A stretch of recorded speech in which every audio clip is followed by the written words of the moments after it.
and welcome to the Deep Dive. I'm Grace Woelfel. In its inaugural year, St. Thomas Triathlon Club sent 2 members to its first national competition in Florida last week. The 2 Tommies swam, biked, and ran 30 miles over 2 hours to place in the top 25%. Club President Matthew Higley and senior member Gavin Haut join us today to talk about their experience at their first national competition. Thank you for joining us. You're welcome. Matthew, knowing that you founded this club as a first year and participated in its success, how does it feel to lead your team to nationals? It was kind of crazy because just starting the team, we just became official in February, so it was unreal that we were actually able to go and compete in the national competition. And it was just like the support from the St. Thomas community was huge, and the whole team to get there. Yeah, that's wonderful. And Gavin, you've been with this club since the beginning. How did you become involved? Yeah, so I actually met Matt at Mass one day, and then he found out that I'd done a triathlon the summer before, and he reached out and said he was starting this club, and I thought it would be a great opportunity, so then I got involved with it. Mm-hmm. Matthew, out of over 1,000 athletes, you placed 234th. How does that feel?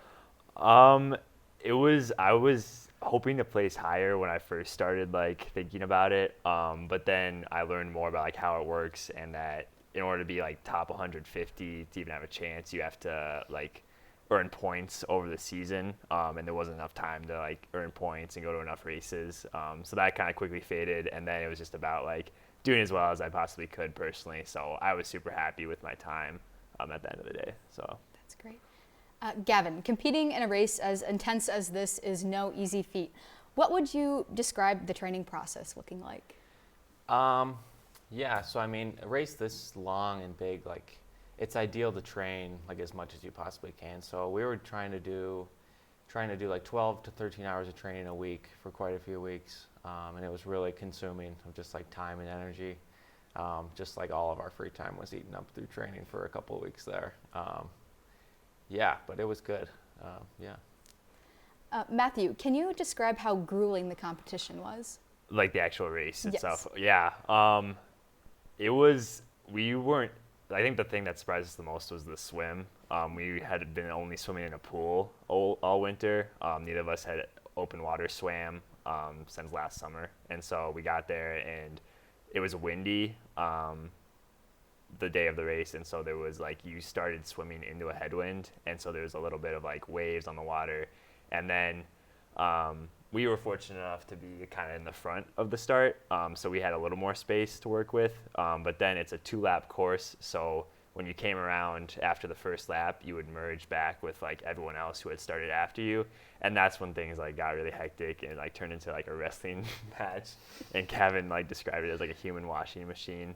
It's just so many people, so that swim was hard, and that took a lot more energy than we were expecting, but then the bike was a lot of fun. You'd go into the wind, going one way, and then you'd have the wind at your back going the other way. And then the run was inside the racetrack, so it's pretty protected, but definitely hard. Yeah. And Gavin, there are bound to be challenges during a high-intensity race like Matthew was describing. What would you say was the most difficult part for you?